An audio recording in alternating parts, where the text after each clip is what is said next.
Hey guys, what's up? I'm Jake. And I'm Andrew. And we're with the 501 Whiskey Club. Today we're going to kind of go over Highland Park 18 and Highland Park 12. What is it, Viking's Honor? Yeah, the Viking Honor edition. Yeah, so we're going to be going over those, doing a few comparisons between the two of them, and just kind of going over what we think about them. Now, as we've established in previous episodes, I'm more of a bourbon guy and he's more of a Scotch guy, so I'm going to kind of let him lead on this episode, kind of guiding us through everything. So yeah. So this is a recent, we got this kind of recently. I actually got it as a Christmas present. And this guy we've had for, I've had it for quite a while now. I don't tap into it too often, but I put a little bit of a dent in it. Like he said, this is our Viking Honor edition, the Highland Park 12. This is going to be the one you're going to find on the shelf. You're not really going to find that regular just Highland Park 12 much anymore. It's kind of become a bit of a lost bottle at this point.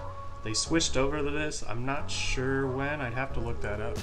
But I don't think that there should be any real difference that you're going to find, especially if you're not... if you're going to find a difference at all, it's going to be very small. It's going to be very nuanced kind of thing. Which, you know, that might be just enough to sway you to one side or the other. But I think that... for me personally, this is just as good as just the regular 12. And it's more accessible now. Oh yeah, for sure. Yeah, you can find this at just about any liquor store, and it's they're both the same alcohol, sitting at about 43%, and they're Highland. As the title says, Highland Park. These are going to be Highland Scotches, which is going to be somewhere kind of in between that smoky island, that kind of friendlier, more floral, sweet Speyside. So they're going to have a bit of a mix of each. But if you want, we can start off with the 12, I think, would be the best work bet. our way up. Yeah. Yeah, not to mention the price difference between these two is huge. I got this guy for around $150 where we're at here in Arkansas. And this guy will only run you at most maybe $40, maybe $50. I can't imagine anyone. If anyone is charging any more than that, I would not indulge. Yeah. What's really cool about this 12 actually that I like a lot is the cork on it. It's hard, you may not be able to see that on camera. It's threaded. But yeah, it's actually threaded, just like a half thread, just enough so that whenever you put your cork on, you'll see it sits up a little bit and you can actually twist it to lock it, so now it's not going to go anywhere. I wish more companies did that. That's awesome. Yeah, it's really nice.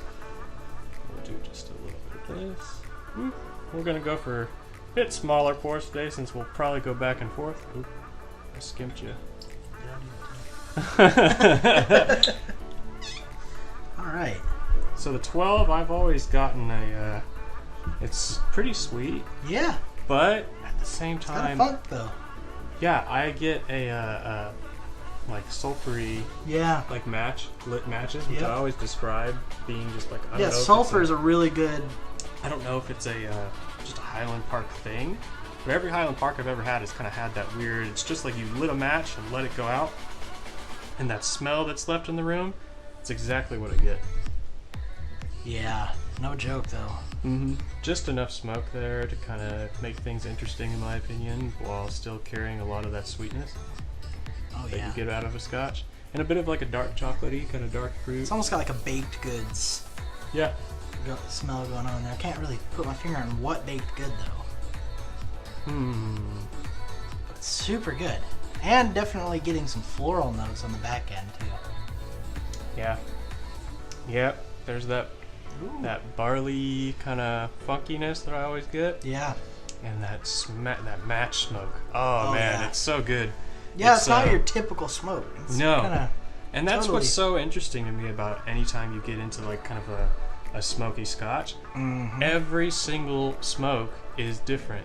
So your Lagavulin is going to taste different from your Ardbeg to your Octomore to your Highland Park to your Dalmore to your everything. It all tastes slightly different. It's like a different smoke, which is, you know, that's part of the art, I guess, of all these peat farmers and everything out in Scotland. And they're all doing such a great job. Oh yeah, absolutely. Our peat monster that we did before, that one's got that, like we say, that bacony, meaty smoke to it.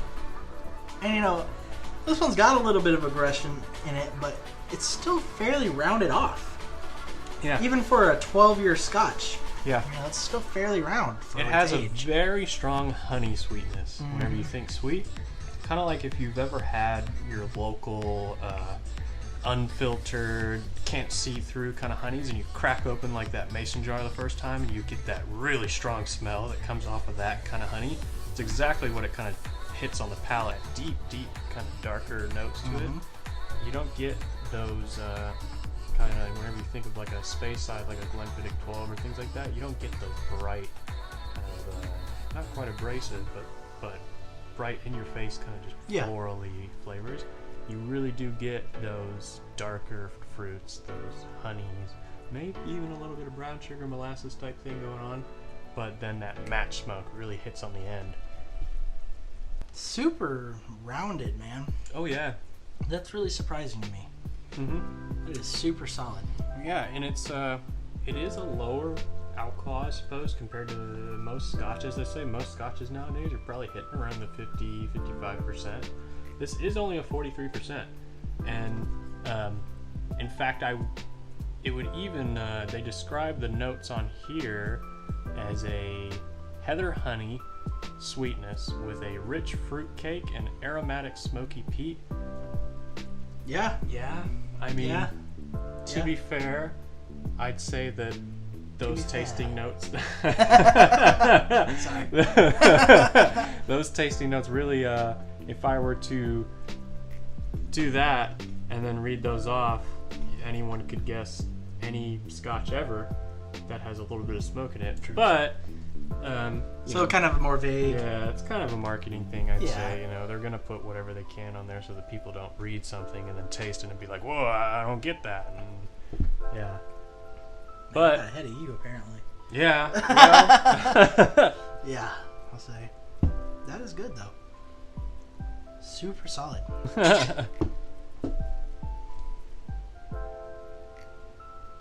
Oh boy. All right. Ooh, I got a little bit on Wow. my hands there. Okay. Yeah. Wow. That's a little different. Yeah. It's a little more cereal-y, I think. Yeah. A little bit more of that grain, kind of barley. Oh, yeah. Good. I'm happy that I actually kept some of my own. Oh, yeah. You were describing that 12 as round, but I'm getting a lot more round outside of the older No one. joke. Yeah. And one of the, I'm glad we went in this I don't know direction if, with it. That's starting with the 18. you can kind of see on the camera there that just the color difference on So there here's my question: is just crazy.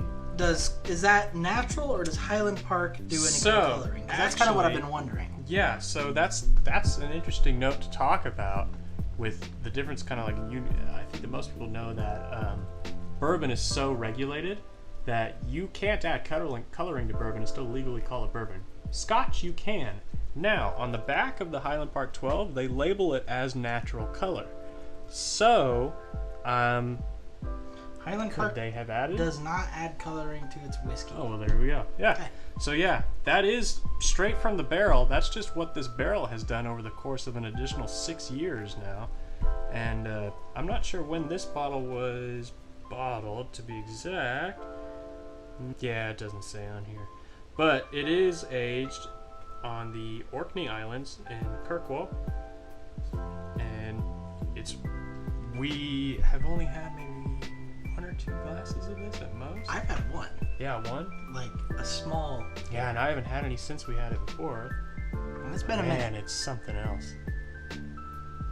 Man, compared to the 12, it goes down like. Oh yeah, it's totally. It goes down like water. Oh, actually though, I get a little bit more barrel spice on the end there. Yeah. Yeah. It goes down like water with how round it is, but I'm not saying it's watered down. Mhm. Does that make any sense? It's Yeah.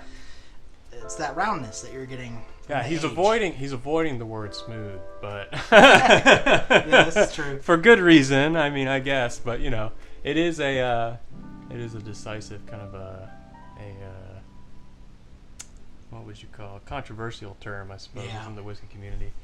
But I think just because it means so much to so many different people, yeah, it can mean a totally different thing to one person than it does to the next. yeah. I mean, there are people out there who would say, "Oh yeah, Jack Daniel's is probably the smoothest whiskey I've ever Yeah, had." but and typically I when will- people use it, they're at least saying it's kind of a hallmark of a good whiskey. yeah, yeah, So there's that. and that is true. Yeah, I would definitely say that we've had some on the show so far.